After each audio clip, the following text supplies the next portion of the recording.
अवांजी समातुन ताईं radio voice of Sindh London. बारियो उझाइन पिरीं उझायो बारिन मुखे था मारिन लुआ लोहारन जा। बेट धणिजे भलारे बैत सां मुझी आवाज़ मुसाफ़िर radio voice of Sindh London ता थिए दुनिया जी कुंड कुड़छ ताईं जा माग बुझे पियो उन्हनि मिणी मेहरबाननि खे सिक भरियो सलाम शाल क़बूल पवे। 17 सितंबर 2025 अरबा जे ॾींहुं प्रोग्राम सोच वीचार साण करे आऊं अवां जी ख़िदमत में हाज़ुर अवां जो पंहिंजो मेज़बान हबीब लगारी। प्रोग्राम जी शुरूआत में अवां लाइ इहा ई दुआ त शाल जितो जो असुख सलामती सां हुजो, कॾहिं बि ॾुखियो ॾींहुं न ॾिसो ऐं कॾहिं बि अव्हां जूं मुर्कूं मेरियूं न थियनि। दुनिया जी कुंड कुड़छ में जिते बि रहो सिंध लाइ, सिंध वासियुनि लाइ ऐं दुनिया जे मज़लूम माण्हुनि लाइ जा खोड़ींदा रहो। साईं मुंहिंजा वक़्त फेरो बदिलायो त सावण जा ॾींहं बि पुॼाणी ते पहुता त बडो बि वियो हलियो। हाणे सरो जी उहा मुंद शुरू थी आहे जंहिंमें न सिर्फ़ु वणनि जा पन छणी वेंदा आहिनि पर हीअ तपावल जी मुंद रही आहे जंहिंमें माण्हू बुख़ार जहिड़नि भोगनाउनि खे बि भोगींदो आहे। इहा मुंद जेका मच्छरनि ऐं मलेरिया जी मुंद बि रही आहे। असांजे हिन समाज में सहूलियतनि जी अणहूंद न हुजण जे करे केतिरा ई मसइला पिया जनम वठंदा आहिनि। ख़ासि तौर ते हेठाहीं वारनि इलाइक़नि मां जॾहिं पाणी निकाल थी न सघंदो आहे तॾहिं मच्छर बि वधी वेंदा आहिनि त मखियूं बि वधी वेंदियूं आहिनि ऐं पोइ उन्हनि मां पैदा थियण बीमारियुनि सां माण्हू पियो झेड़ींदो आहे। इन लाइ ज़रूरत हुजे थी उन्हनि इंतिज़ामनि जी जेके इख़्तियारियूं नथियूं कनि। उन लाइ पाण माण्हुनि खे जाॻणो पवंदो। जेकॾहिं पाण सुस्ती जे समुंड में गर्क थी वियासीं त पोइ बहितरी कॾहिं बि थी न सघंदी। साईं मुंहिंजा सिंध जा सरकारी मुलाज़िम सरापा एहतिजाज बणियल आहिनि। सिंध एम्प्लॉइज़ अलायंस पारां मुसलसल एहतिजाज कयो पियो वञे त ॿिए पासे वरी फ़नकार पिणु एहतिजाज करे रहिया आहिनि ऐं उहो ई कलाम ॻाए रहिया आहिनि त आसरनि में असांखे रुलाए छॾी इहो छा कई। इहा शिकायत इन करे बि करे रहिया आहिनि जो हुकूमत खेनि चयो हो त 40 ॾींहंनि अंदरि उन्हनि खे म्यूज़िक टीचर तौरु जॉइनिंग ॾिनी वेंदी पर सिंध सरकार अञा ताईं जॉइनिंग लाइ के बि क़दम न आहिनि खयां न वरी उन्हनि जा फ़ोन खणण लाइ बि तयारु आहिनि। ज़िम्मेवार इख़्तियारियूं जॉइनिंग बि नथियूं ॾियनि जंहिंजे करे फ़नकार ॿीहर सरापा एहतिजाज बणियल आहिनि। जॾहिं त ॿिए पासे मुतालबनि जी मञता लाइ मुलाज़िमनि पारां पिणु एहतिजाज कयो पियो वञे। जेको एहतिजाज सिंध जे सियासी समाजी मंज़रनामे जो अहम हिसो बणिजी वियो आहे। हीअ एहतिजाज न रुॻो मुलाज़िमनि जे मुआशी हक़नि जे दिफ़ा जे लाइ आहे पर सिंध हुकूमत जी नाइंसाफ़ी ऐं मुलाज़िमनि सां बदसलूकी जो वाज़े इज़हार पिणु आहे। हिन अलायंस जे प्लेटफार्म हेठि सूबे जे समूरनि इलाइक़नि में पेंशन सुधारनि जी वापसी, रिटायरमेंट ते ग्रुप इंश्योरेंस जी अदायगी, पघारनि ऐं पेंशन में 50% वाध लाइ वर्कर्स कन्वेंशन ऐं रैलियुनि जो सिलसिलो बि जारी आहे। हीअ अलायंस सिंध जे सरकारी मुलाज़िमनि जो गॾियल सघारो आवाज़ बणिजी चुको आहे। हिन इतिहाद में primary teachers association, secondary teacher association, Sindh professor ऐं lecturer association, all Pakistan clerk, paramedical staff ऐं ॿिया ग्रुप शामिल आहिनि। जॾहिं त सिंध हुकूमत पारां पेंशन रूल में तब्दीलियुनि, पघारनि में घटिताई ऐं ॿिनि हक़नि खां इनकार ख़िलाफ़ मुलाज़िमनि में बेचैनी वधी वई आहे। ख़ासि तौर ते 2024 में सिंध सिविल सर्वेंट्स तरमीमी एक्ट जी नई पॉलिसी जेको सरकारी मुलाज़िमनि लाइ वॾो सदमो बणियो। हिन पॉलिसी न रुॻो मुलाज़िमनि जे मुस्तक़बिल खे ख़तरे में विधो पर पेंशनर लाइ बि रोज़ी जो वाहिद ज़रियो ख़तमु करे छॾियो। दुनिया में शायदि असांजा ई हुक्मरान आहिनि जिन खे प्रोटेस्ट प्रूफ हुजण जो एज़ाज़ हासिलु आहे। केॾा बि खणी एहतिजाज छो न थियनि उन्हनि जो असरु असांजे हुक्मराननि ते नाहे पवंदो। कंहिं बि समाज में एहतिजाज तर्ज़ हुक्मरानी ते बेतमादी ऐं कावड़ जो इज़हार हूंदा आहिनि। दुनिया जे सुधरियल मुल्कनि जा हुक्मरान अवाम जी मिज़ाजी मौसम जो अंदाज़ो वधंदड़ एहतिजाजनि मां लॻाए वठंदा आहिनि पर असांजे हुक्मरान जो त मिज़ाज निरालो ऐं अदाई और आहे। हिते को बि अवामी मसइलो एसि ताईं हुक्मरान जे ध्यान ते नथो अचे जेसि ताईं उहो को वॾो इशू नथो बणिजे। हाणे त हिन मुल्क जे माण्हुनि खे बि इहा पिरोड़ पइजी वई आहे त वरनि एहतिजाजनि खां सवाइ संदन मसइलो हल थियणो ई न आहे। असल ॻाल्हि इहा आहे त हुकुमरान जे अवामी मसइलनि खे नज़रअंदाज़ करण वारे तर्ज़ अमल सां पाण ई अवाम खे एहतिजाज जी तरग़ीब ॾींदा आहिनि। असां सम्झूं था त सिंध जे सरकारी मुलाज़िमनि जा मुतालबा जाइज़ ऐं आइनी आहिनि। ॿियनि सूबनि में मुलाज़िमनि खे मिलंदड़ फ़ाइदा सिंध में न मिलण, पेंशन रूल्स में तब्दीलियूं, पघारनि में घटिताई, ग्रुप इंश्योरेंस जो ख़ात्मो, गुज़ारे वियल मुलाज़िमनि जे ख़ानदाननि लाइ नौकरी कोटा जो ख़ात्मो, medical allowance, maternity leave, house rent allowance ऐं बेन्युअल फंड जी बहाली, इहे सभु मुतालबा मुलाज़िमनि जी मुआशी इस्तेहकाम लाइ ज़रूरी आहिनि। ख़ासि तौर ते पेंशनरनि लाइ पेंशन वाहिद ज़रियो हुजण बावजूदि हुकूमत पारां उनखे कटणु उन्हनि सां वॾो ज़ुल्म आहे। सिंध हुकूमत उन्हनि मुतालबनि खे रद्द करे रही आहे, जॾहिं त ॿियनि सूबनि में उहे फ़ाइदा फ़राहम कया वञनि था। हीअ वाज़ह तौर ते सिंध जे मुलाज़िमनि सां इम्तियाज़ी सलूक आहे, जंहिंजे करे सिंध जे मुलाज़िमनि में कावड़ पैदा थियणु फितरी अमल आहे। सिंध हुकूमत खे घुरिजे त मुतालबनि ते गौर करे, पेंशन रूल्स वापसि वठे, पघारनि में वाध करे ऐं फ़ाइदनि खे बहाल करे। हुकूमती इंतिज़ामी तदब्बुर जो मुज़ाहिरो न कयो त एहतिजाज जो दाइरो वधी सघे थो, जेको सिंध जे सभिनी शोबनि खे मुतासिर कंदो। ज़रूरत इन ॻाल्हि जी आहे त हुकूमत सरकारी मुलाज़िमनि जे इतिहाद खे फ़ौरी तौर ते ॻाल्हियुनि ज़रिए हल ॻोल्हणु घुरिजे। सिंध हुकूमत खे मुलाज़िमनि जे जाइज़ मुतालबनि खे तस्लीम करण सां गॾु मुलाज़िमनि जे हक़नि जे तहफ़ुज़ लाइ पॉलिसियूं जोड़णु घुरिजनि। सिर्फ़ु ऐं सिर्फ़ु इन तरीक़े सां इंतिज़ामी सरिश्ते खे मज़बूत ऐं अवामी ख़िदमतनि खे बिना कंहिं रुखने, रुकावट ऐं तअतुल जे जारी रखी सघिजे थो। अवां जी समातुनि ताईं radio voice of Sindh London. Pakistan वाहिद मुल्क आहे जंहिंमें चूंडूं सदाईं तकरारी बणियल रहियूं आहिनि। शफ़ाफ़ चूंडूं त ॼण ख़्वाब बणियल आहिनि। केतिरा ई इदारा उन्हनि चूंडनि जी निगरानी बि कंदा आहिनि ऐं पोइ जेका रिपोर्ट जारी कंदा आहिनि उहा न सिर्फ़ु छिरकाईंदड़ हूंदी आहे, पर उहा केतिरा ई इंकशाफ़ साम्हूं पिणु आणींदी आहे। कॉमनवेल्थ ऑब्ज़र्वेयर ग्रुप COG पाकिस्तान जे 2024 जे चूंडनि जो जाइज़ो वठण लाइ मौजूदु हो। हिन ग्रुप जो मक़सदु चूंडनि जी ईमानदारी, शफ़ाफ़ियत ऐं जमहूरियत जे मयारनि मुताबिक़ जाइज़ो वठणु हो। ग्रुप जो कमु मुकमल तौर ते ग़ैर जानिबदार, आज़ादी सां ऐं मुदाख़लत खां बग़ैर कयो वियो। कॉमनवेल्थ ग्रुप चूंडनि खां अॻु पाकिस्तान जे मुख़्तलिफ़ स्टेक होल्डरनि सां मुलाक़ातूं कयूं, जिन में election commission of Pakistan, police, सियासी पार्टियूं, सिविल सोसाइटी, मीडिया ऐं शहरी मुबसर शामिल हुआ।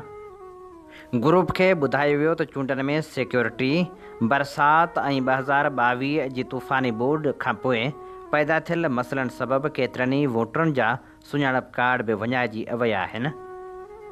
कुझु माण्हू नए सुञाणप कार्ड खे वक़्त ते हासिल करे न सघिया, जंहिं करे उन्हनि जी वोटिंग पिणु मुतासिर थी।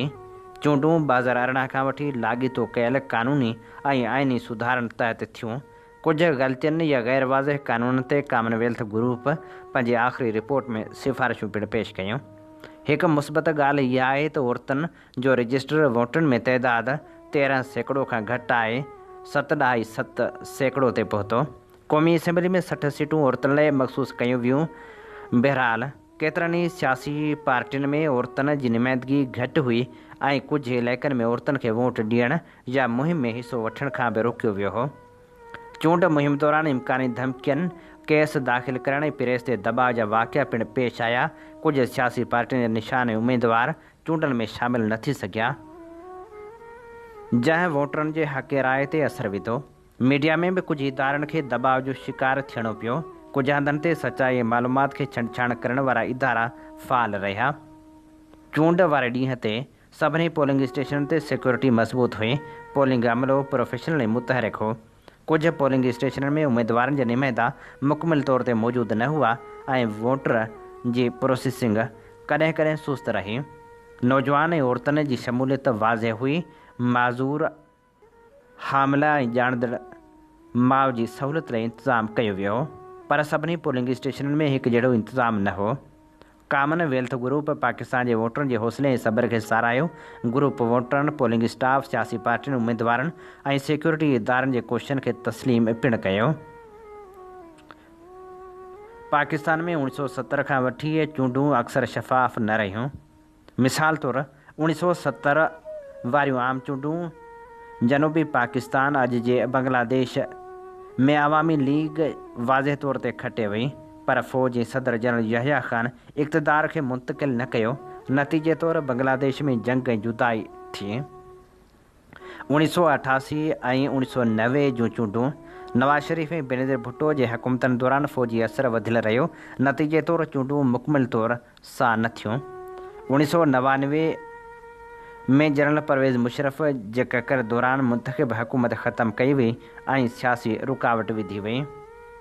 इन समूरी रिपोर्ट मां इहो पिणु साम्हूं अचे थो त फ़ौजी मुदाख़लत ऐं गैर शफ़ाफ़ चूंडूं पाकिस्तान में जमहूरी तरक़ी लाइ वॾी रुकावट रहियूं आहिनि। हाणे अव्हां जी ख़िदमत में पेश करियूं था मुकमिल रिपोर्ट, जंहिंमें पाकिस्तान जे 2024 जे आम चूंडनि बाबति अवामी गॾियल मुबसर ग्रुप जो इब्तिदाई बयानु पिणु आहे। तारुफ़, आउं तव्हां सभिनी खे इन प्रेस कॉन्फ्रेंस में शिरकत लाइ महिरबानी जो इज़हार करियां थो, जंहिंमें आउं दौलत मुश्तरका मुबसर ग्रुप COG जी इब्तिदाई नतीजनि खे पेश कंदुसि।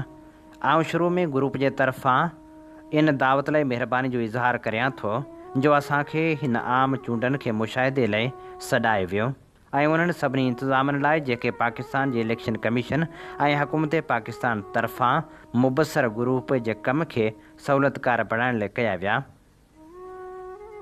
पाकिस्तान ग्रुप जो हिकु बानी क़ीमती मेंबर आहे ऐं दुनिया जे वॾियुनि जमहूरियतनि मां हिकु आहे।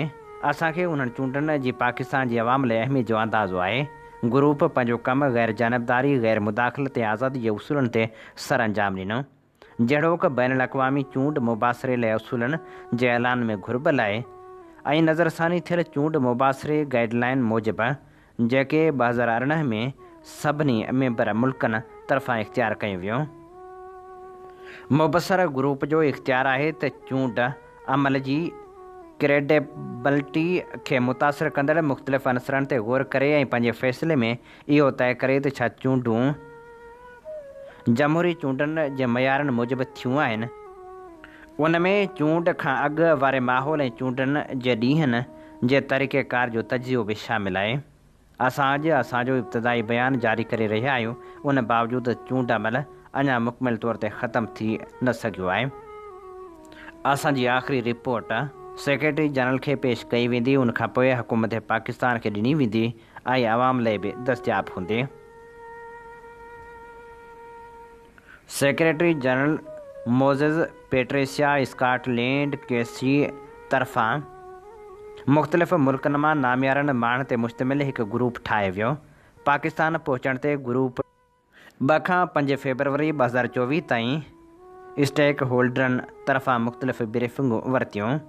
असां election commission of Pakistan, police, सियासी जमायत, सिविल सोसाइटी, मीडिया जे नुमाइंदनि, हाई कमिश्नरनि ऐं शहरियुनि ते मुश्तमिल मुबसरनि सां मुलाक़ातूं कयूं। निगरान वज़ीर अज़म, वज़ीर दाख़िला, पाकिस्तान जे आर्मी चीफ सां बि मुलाक़ातूं कयूं वियूं। असांजा मुबसर 6 फरवरी 2024 ते मुख़्तलिफ़ इलाइक़नि में रवाना कया विया, जिन में इस्लामाबाद, रावलपिंडी, लाहौर, मुल्तान, फैसलाबाद, कराची, हैदराबाद ऐं एबटाबाद शामिलु हुआ। मुक़ररी दौरान असां इलेक्शन कमीशन ऑफ पाकिस्तान जे तयारियुनि जो मुशाहिदो कयो। चूंड जे ॾींहंनि खां अॻु असां मुख़्तलिफ़ तकनि में केतिरनि ई पोलिंग स्टेशननि जो दौरो कयो ऐं सूबाई चूंड उहिदेदारनि, सियासी जमायतनि, सिविल सोसाइटी जे नुमाइंदनि, पुलिस ऐं ॿियनि स्टेक होल्डरनि सां संदनि ड्यूटी वारनि हंधनि ते मुलाक़ातूं कयूं त मैदान में चूंड अमल जी वधीक वसीअ तस्वीर हासिलु करे सघिजे।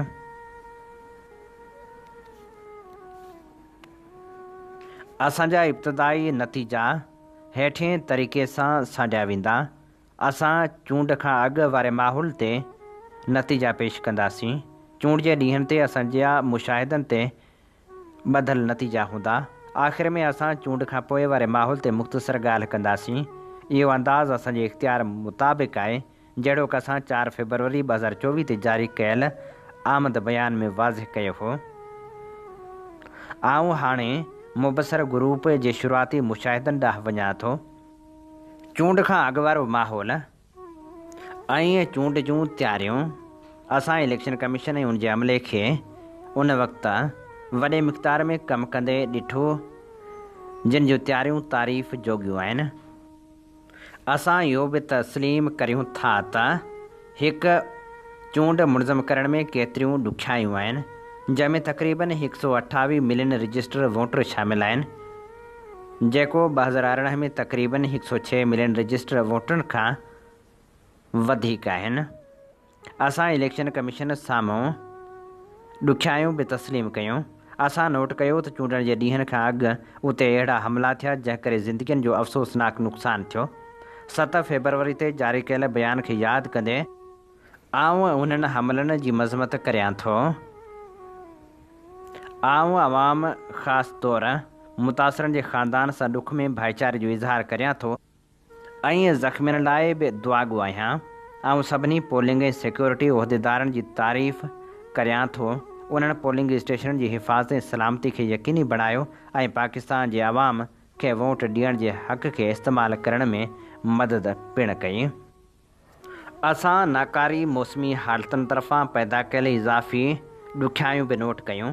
असां वोटरनि, पोलिंग उहिदेदारनि ऐं ॿियनि खे तारीफ़ जो मुस्तहिक़ मञूं था, जेके सर्दी ऐं किन इलाइक़नि में बर्फ़ानी हालतुनि जो मुक़ाबिलो कंदे बि पंहिंजा फ़र्ज़ निभाईंदा रहिया। तोड़े वोटर पंहिंजा वोट ॾियण वारे फ़र्ज़ जी अदायगी लाइ पहुता। असां 2022 जे तबाह कंदड़ ॿोॾ जे असरनि खां बि वाक़ुफ़ु आहियूं, जिते केतिरा ई वोटर पंहिंजा कंप्यूटराइज़्ड शनाख़ती कार्ड पिणु वञाए वेठा हुआ। असां उन्हनि रिपोर्टनि खां बि वाक़ुफ़ु आहियूं त कुझु वोटर वक़्त ते सुञाणप कार्ड हासिलु करे न सघिया ऐं उन करे चूंड जे ॾींहंनि में वोट न ॾेई सघिया। असां इहो बि नोट कयो त कुझु पोलिंग स्टेशनूं उन जे असल हंधनि खां काफ़ी परे मुंतक़िल कयूं वियूं, जितां कुझु वोटर सफ़र करे न सघिया। असां नेशनल डेटाबेस ऐं रजिस्ट्रेशन अथॉरिटी यानी नादरा इलेक्शन कमीशन ऐं तरक़ियाती इदारनि खे सलाह ॾियूं था त अहिड़ियुनि ॾुखियाईनि खे हल करण लाइ कोशिशूं कयूं वञनि। क़ानूनी माहौल ऐं चूंड इंतिज़ामिया। इहो बि नोट कयो वियो आहे त 2024 जूं आम चूंडूं हिकु वसीअ तौर ते सुधरियल ऐं बहितर क़ानून फ्रेम वर्क जे पस मंज़र में थियूं, जेको 2018 जे पोयां आम चूंडनि खां अॻु शुरू कयो वियो हो। उमेदु आहे त हीउ सुधारे वारो अमल जारी रहंदो। पाकिस्तान जे आइन मूजिबि चार्टर में शामिल क़दरनि सां मुताबिक़त में, जिते ग्रुप उन्हनि इलाइक़नि खे निशानदेही कंदो जिन में क़ानूनी फ्रेम वर्क खे बहितर बणाइणु फ़ाइदेमंद थी सघे थो। असां पंहिंजी आख़िरी रिपोर्ट में सलाहूं ॾींदासीं। शिरकत ऐं शमूलियत। इहो क़ाबिल तारीफ़ आहे त रजिस्टर वोटनि में क़ौमी सनफ़ी ख़िला 2013 में तक़रीबन 13% खां घटाए 7.7% कयो वियो। असां इहो बि नोट कयो त नेशनल असेंबली में औरतुनि लाइ 60 सीटूं महफ़ूज़ आहिनि। इन्हनि हासिलात जे बावजूदि ग्रुप खे रिपोर्टूं मिलियूं त कुझु सियासी जमायतूं पंहिंजी जमायत जे फ़हिरिस्तनि में घटि में घटि 5% औरत उमेदवारनि खे पेश करण जी ज़रूरत पूरी न करे सघियूं। असां नोट कयो त उन्हनि आम चूंडनि में नेशनल असेंबली लाइ 5000 खां वधीक उमेदवार बीठा, जिन मां तक़रीबन 6% औरतूं हुयूं। असां कुझु रिपोर्टूं बि नोट कयूं जिते औरतुनि खे मुहिम हलाइण ऐं वोट ॾियण खां रोकण जी कोशिशि कई वई। असां इहो बि नोट कयो त पाकिस्तान में अक़लियती माण्हुनि जी मुकमल शिरकत में अञा कुझु रुकावटूं मौजूदु आहिनि। इहो नोट कंदे त पाकिस्तान में हींअर तारीख़ में नौजवाननि जो वॾे में वॾो तनासुब आहे। असां नोट कयो ऐं उन नौजवाननि जे उन्हनि चूंडनि में सरगर्म शिरकत खे तारीफ़ जो मुस्तहकम सम्झूं था, ख़ासि करे सोशल मीडिया ते। असां हिकु क़ानूनी ऐं इंतिज़ामी माहौल जी अहमियत खे नोट कयो आहे, जेको शोहरतनि ऐं उहिदे लाइ भॼण ऐं पंहिंजे चूंडियल उमेदवारनि लाइ वोट ॾियण जे हक़ खे सहूलियतकार बणाईंदो आहे। ग्रुप खे उमेदवारनि, मीडिया जे मेंबरनि ऐं ॿियनि शोहरतनि ख़िलाफ़ धमकियुनि ऐं तशदुद जे वाक़िअनि जूं रिपोर्टूं बि मिलियूं। असांखे गिरफ़्तारियुनि ऐं नज़रबंदियुनि जूं रिपोर्टूं बि मिलियूं, ख़ासि करे हिकु वॾी सियासी जमायत जे हामियुनि ऐं मेंबरनि ते ॾुखिया ॾींहं आंदा विया। असां नोट कयो त चूंड जे ॾींहंनि खां अॻु कुझु ॾींहंनि में कुझु उमेदवारनि खे उहिदे लाइ भॼण जी सलाहियत ते क़ानूनी फ़ैसिलनि जो असर बि पियो, जिन में हिकु फ़ैसिलो बि शामिल आहे। हिकु वॾी सियासी पार्टी खां चूंड निशान खसियो वियो, जंहिं ते ॻणती जो इज़हार पिणु कयो वियो। उन्हनि जे वोटरनि वोट ॾियण जे हक़ खे महदूद कयो वियो, ख़ासि करे उन पढ़ियल वोटरनि खे। उन्हनि पिणु ॻणती ज़ाहिर कई त मुतासिर थियल जमायत जे मेंबरनि खे मख़सूस सीटूं न मिली सघंदियूं, छो त चूंड निशान न हुजण जे करे उहे मख़सूस सीटुनि लाइ अहल न हूंदा। असां नोट कयो त उमेदवारनि रिवायती ऐं सोशल मीडिया मुहिमूं हलायूं। असांखे रिपोर्टूं मिलियूं त कुझु उमेदवारनि जी मुहिम खे रोकियो पिणु वियो। उन करे उन्हनि जे पुरअमन इज्तिमा जे हक़ ऐं चूंड अमल में शिरकत करण जे हक़ खे मुतासिर कयो वियो। असां नोट कयो त उते अहिड़ा वाक़िआ पिणु थिया जिते 48 कलाक वारी ख़ामोशी जी मुदत दौरान मुहिम हलाइण ते पाबंदी खे ख़तमु कयो वियो। असांखे रिपोर्टूं मिलियूं त स्टेक मीडिया कवरेज कुझु उमेदवारनि जमायतुनि लाइ ॿियनि खां वधीक साज़गार हुई। असां इहा बि ॻणती वारी सूरतहाल कुझु मीडिया क़ानून ऐं उन जे इतलाउ खे नोट कयो ऐं मीडिया जे कुझु मेंबरनि तरफ़ां साम्हूं कयल दबाउ खे बि उन जी चूंड कवरेज सां लाॻापियल, जिन में ख़ुदि सेंसरशिप ऐं उन जी सलामती सां लाॻापियल शयूं साम्हूं आयूं। असां उन्हनि मीडिया मेंबरनि खे तारीफ़ जो मुस्तहकम सम्झूं था जिन अहिड़े दबाउ बावजूदि पंहिंजा फ़र्ज़ निभाया। असां रिवायती मीडिया प्लेटफार्मनि ऐं हक़ीक़त पसंद चेकिंग वारनि तंज़ीमनि तरफ़ां कयल मुख़्तलिफ़ हक़ीक़त वारनि कोशिशनि जो ख़ैर मुक़दम करियूं था त ग़लति मालूमात, कूड़ियुनि ख़बरनि ऐं नफ़रत वारनि तक़रीरनि जे वाक़िअनि खे घटाइण लाइ जिन कोशिशूं जारी रखियूं। असां इंटरनेट ताईं रसाई ते लॻल पाबंदियुनि खे बि नोट कयो, ख़ासि करे चूंड जे ॾींहंनि ते इंटरनेट ऐं मोबाइल फ़ोन वारनि सहूलियतुनि खे ख़तमु कयो वियो, जंहिं जे करे तक़रीर जी आज़ादी, राब्ते जी सहूलियत ऐं ॿिनि सियासी हलक़नि खे महदूद कयो वियो। असांखे इन्हनि चूंडनि में सियासी जमायतुनि ऐं मीडिया लाइ कोड ऑफ कंडक्ट जे अमल दरामद बाबति इतलाउ ॾिनो वियो। असां उन्हनि कोड्स जे लाइ स्टेक होल्डरनि जी शामिलगी लाइ राब्ता पिणु कया। Election management system. असां इलेक्शन कमीशन ऑफ पाकिस्तान जे उन्हनि कोशिशनि जी बि साराह कयूं था जेके इलेक्शन मैनेजमेंट सिस्टम जे तारुफ़ ज़रिए चूंड इंतिज़ाम अमल खे बहितर बणाइण लाइ कयूं वियूं। पर असां नोट कयो त इलेक्शन मैनेजमेंट सिस्टम चूंडनि जे ॾींहंनि में कमु न करे सघियो। चूंड जे ॾींहंनि जा मुशाहिदा। चूंड खां अॻु वारी राति असांजी तैनाती दौरान ग्रुप मक़ामी चूंड उहिदेदारनि जे तयारियुनि जो मुशाहिदो कयो, जिन में हसास मवाद जी विरासत ऐं पोलिंग स्टेशननि जो क़याम शामिल आहे। असां मुशाहिदो कयो त उहे आम तौर ते चङी तयारी सां हुया ऐं असां इलेक्शन कमीशन ऑफ पाकिस्तान जे अमले ऐं 1 मिलियन खां वधीक आर्ज़ी कारकुननि खे तहरीफ़ जो मुस्तहिक सम्झूं था। पोलिंग जो माहौल। 8 फेबरवरी ते असांजा मुबसर पोलिंग स्टेशननि जो दौरो करे पोलिंग खोलण, वोटिंग ॻणप ऐं नतीजनि जी कलेक्शन जो मुशाहिदो करण बाद इस्लामाबाद वापसि वरिया, जिते ब्रीफिंग ऐं असांजी इब्तिदाई रिपोर्ट जी तयारी कई वई। चेयरपर्सन तौरु चूंड जे ॾींहंनि ते मूंखे इलेक्शन कमीशन ऑफ पाकिस्तान में इलेक्शन मॉनिटरिंग कंट्रोल सेंटर ऐं इलेक्शन सिक्योरिटी कंट्रोल सेंटर जो दौरो करण जो मौक़ो बि मिलियो। जेतोणीकि असांखे चूंड जे ॾींहुं कुझु वाक़िअनि जूं रिपोर्टूं मिलियूं जिन ते असां पंहिंजी आख़िरी रिपोर्ट में वधीक ग़ौर कंदासीं। वोटिंग आमतौर ते पुरअमन माहौल में थी।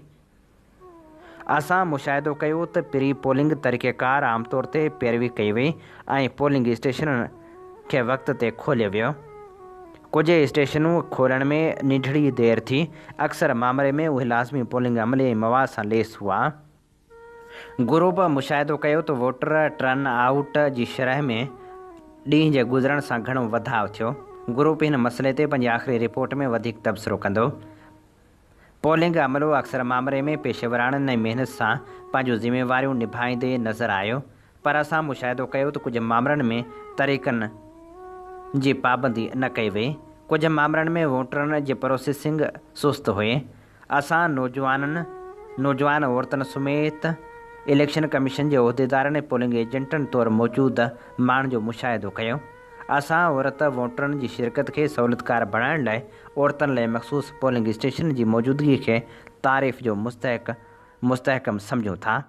असां मुशाहिदो कयो त उते केतिरो ई पोलिंग अमलो ऐं पोलिंग एजेंट हुआ ऐं कुझु पोलिंग स्टेशन ते सिक्योरिटी में औरत पुलिस ऑफिसर बि मौजूदु हुआ। असां मुशाहिदो कयो त माज़ूर माण्हू चूंड जे ॾींहुं वोट ॾींदे नज़र आया। असां सभिनी पोलिंग अमले ऐं सिक्योरिटी अमले खे तारीफ़ जो मुस्तहकम सम्झूं था त माज़ूर माण्हुनि बुज़ुर्गनि ऐं ॻोरहारियुनि औरतुनि या वरी निंढड़नि ॿारनि सां गॾु मौजूदु माइरनि खे मदद फ़राहम कई वई। जेतोणीकि असां नोट कयो त अहिड़ी मदद में हिकु जहिड़ाई न हुई। असां कुझु पोलिंग स्टेशन ते माज़ूर माण्हुनि लाइ रैम्प्स ऐं रसाई जा ॿिया ज़रिया मौजूदु न हुआ। इहो बि नोट कयो त केतिरा ई पोलिंग स्टेशन ज़मीन खां मथे वाक़िअ हुआ। असां इलेक्शन कमीशन ऑफ पाकिस्तान खे सलाह ॾियूं था त माज़ूर माण्हुनि खे चूंड अमल में शामिल करण जे उन्हनि जे अहम कम खे जारी रखियो वञे, जेको पोस्टल बैलेट ते वोटर तालीम वधाइण ज़रिए बि थी सघे थो। जेतोणीकि जमायत या उम्मीदवारनि जा एजेंट अक्सर मुशाहिदो कयल पोलिंग स्टेशन में मौजूदु हुआ, उते अलॻि थियल केस बि हुआ जिते कुझु पोलिंग स्टेशननि में एजेंटनि खे वोटिंग अमल दौरान जॻह न ॾिनी वई ऐं उन्हनि खां अलावा उहे ॻणप सही तरह सां मुशाहिदे हेठि न आणे सघिया। ग्रुप तरफ़ां दौरो कयल सभिनी पोलिंग स्टेशननि ते सिक्योरिटी ॾाढी वाज़े हुई। असां जिन सिक्योरिटी उहिदेदारनि जो मुशाहिदो कयो उहे पेशेवराणियूं ऐं महिनत सां पंहिंजूं ज़िम्मेवारियूं निभाईंदे नज़र आया। पोलिंग स्टेशननि जो लेआउट आमतौर ते उहो यकीनी बणाइण लाइ कयो वियो त वोटरनि जे बुलंद राज़दारी बरक़रार रहे। जेतोणीकि ग्रुप मुशाहिदो कयो त कुझु पोलिंग स्टेशननि में CCTV कैमरनि जी जॻह उन राज़दारी खे ख़तमु करे सघी हुई। पोलिंग स्टेशननि ते आमतौर ते वक़्त ते बंदि कयो वियो।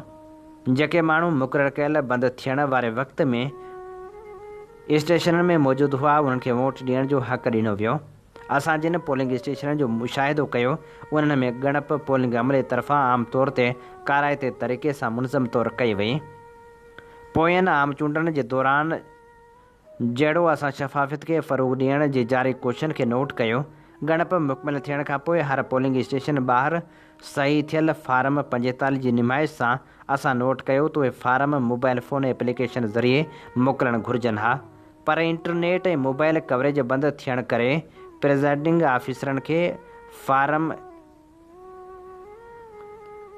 ॾियण लाइ मुकमिल तौर ते पाण ते भाड़णो पियो। असांखे रिपोर्टूं मिलियूं त उन्हनि नतीजनि जी प्रोसेसिंग खे बुरी तरह मुतासिर कयो। असां हिन ते पंहिंजी आख़िरी रिपोर्ट में वधीक ग़ौर कंदासीं। असां पाकिस्तान जी अवाम खे उनजे सब्र ऐं अज़म लाइ मुबारकबाद ॾियूं था। उन्हनि सॼे चूंड अमल दौरान सब्र जो मुज़ाहिरो कयो। नोट कयल ॾुखियाईनि जे बावजूदि चूंड जे ॾींहंनि ते वोट ॾियण जे पंहिंजे हक़ खे शहरीन इस्तेमालु कयो। असां सभिनी पोलिंग अमलदारनि, सियासी जमायतनि, उम्मीदवारनि, उनजे एजेंटनि ऐं सिक्योरिटी इदारनि खे बि उनजे चूंड अमल दौरान उनजे किरदार लाइ तारीफ़ जो मुस्तहकम सम्झूं था।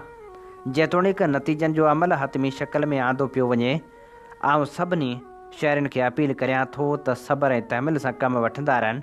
असांजी उमेदु आहे त अमल मुसर तरीक़े सां मुकमिल थींदो ऐं उहो अवाम जी मर्ज़ी खे ज़ाहिरु कंदो।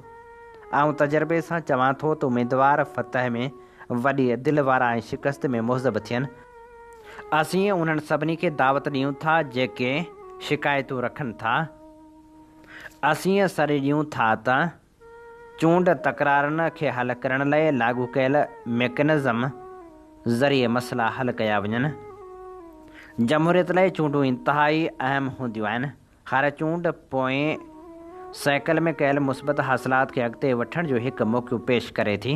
असां हिकु भेरो ॿीहर उन्हनि कोशिशनि खे तारीफ़ जो मुस्तहकम सम्झूं था जेके पोयनि चूंडनि खां बहितर क़ानूनी फ्रेम वर्क ते तामीर करण लाइ कयूं वियूं। असां उन्हनि कोशिशनि जे जारी रहण लाइ सलाह ॾियूं था ऐं पाकिस्तान जे चूंड खां पोइ वारे सफ़र जो हिकु हिसो रहण जे अज़म खे ॿीहर यकीनी बणायूं था। हीअ असीं अवां जे समातनि जी नज़र करे रहिया हुआसीं। कॉमनवेल्थ ग्रुप जी ख़ुसूसी रिपोर्ट। हीअं ॿुधी रहिया आहियो radio voice of Sindh London. Radio voice of Sindh London हर मज़लूम माण्हू जो आवाज़ बणिजे थो। असीं radio voice of Sindh London तां अवां जी ख़िदमत में उहे प्रोग्राम पेश कंदा आहियूं जिन में सचाई जा सॾ हूंदा आहिनि ऐं जिन में तारीख़ जा अमल वर्क हूंदा आहिनि। असीं चाहियूं था त हीउ सफ़र सफलता माणे, जंहिं लाइ असांखे अवां जे साथ ऐं सहकार जी ज़रूरत आहे। अचो त हिन सफ़र में असां सां हमक़दम बणिजो। असांजा प्रोग्राम वधि में वधि दोस्तनि ताईं पहुचायो ऐं दुनिया ताईं पहुचायो। असांजे यूट्यूब चैनल खे सब्सक्राइब करियो ऐं दोस्तनि खे बि दावत ॾियो त जीअं हूअ radio voice of Sindh London खे ॿुधनि। उन सां गॾु गॾु जेकॾहिं अव्हीं मोबाइल फ़ोन ते असांजा प्रोग्राम लाइव ॿुधणु चाहियो था त पंहिंजे मोबाइल फ़ोन जे प्ले स्टोर में वञी सर्च करियो radio voice of Sindh London. Radio जी ऐप वसीले अव्हीं प्रोग्राम आसानी सां ॿुधी सघो था।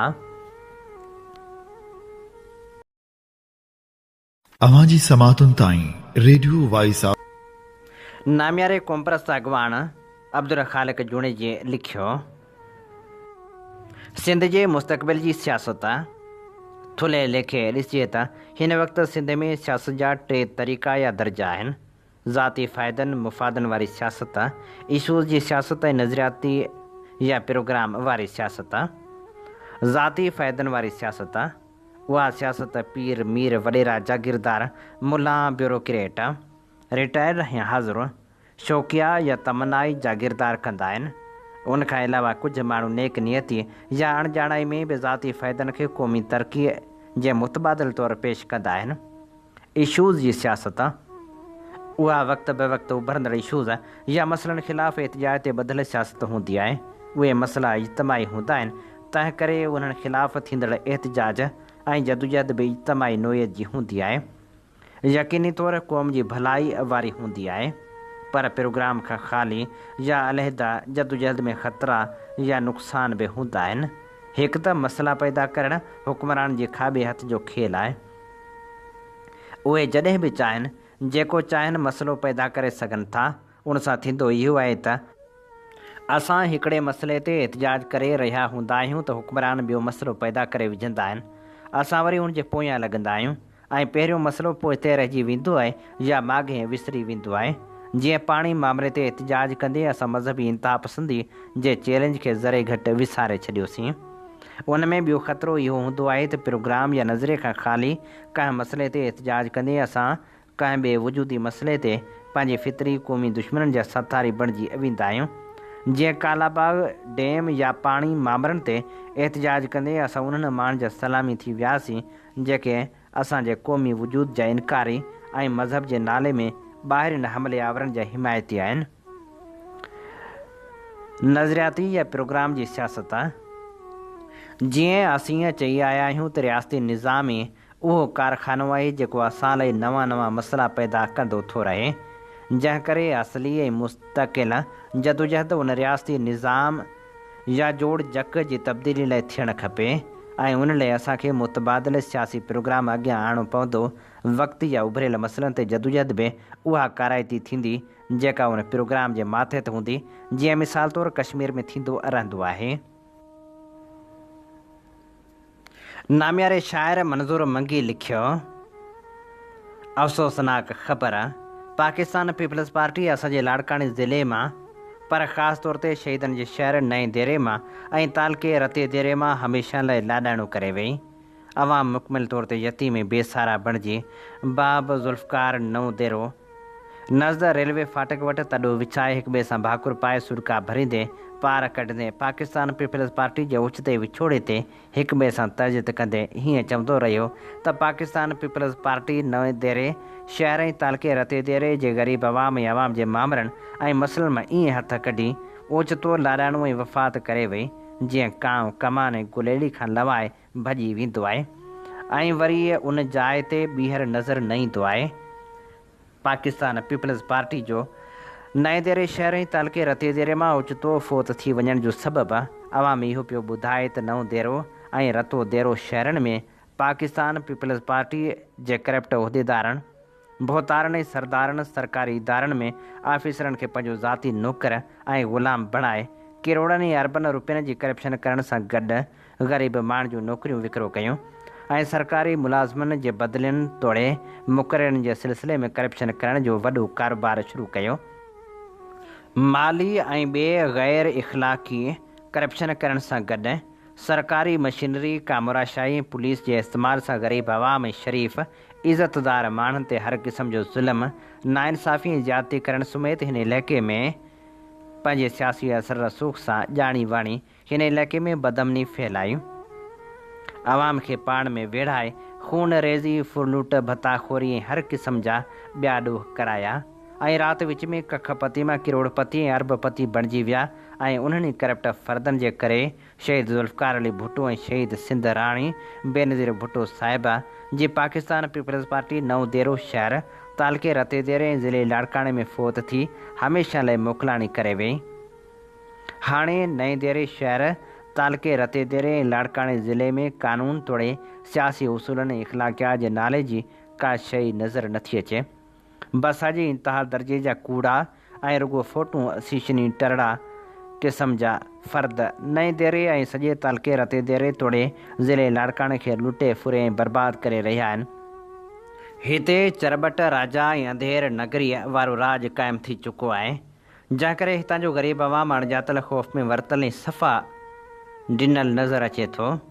नएं देरे शहर में जेकॾहिं को इज़तदार ऐं ज़िंदा ज़मीर इंसान आवाम जी ॻाल्हि करे थो ऐं आवाम सां गॾु बीही सच ॻाल्हाए थो त उनखे मुख़्तलिफ़ क़िस्म जूं अज़ियतूं ॾियण सां गॾु उनखे जानी माली नुक़सानु रसायो वञे थो ऐं थाणनि में उन ते कूड़ा केस दाख़िल कराए उनखे जेल मोकिलियो वञे थो। नामियारे इनकलाबी शाइर मंज़ूर मंगीअ जे हिन ख़ूबसूरत लेख सां अॼोके प्रोग्राम जा समूरा रंग हवाउनि में विखरी चुका पंहिंजे मेज़बान हबीब लगारी खे इन साॻी दुआ सां ॾींदा इजाज़त। वसे भिट तुंहिंजी भलारा सदा सदा देस परदेस सारा वसन, कॾहिं सींद सिंजी न मेरी थिए, कॾहिं मोड़ कंहिंजा न मुरझाइजनि। अवां जी समातुनि ताईं radio voice of Sindh London.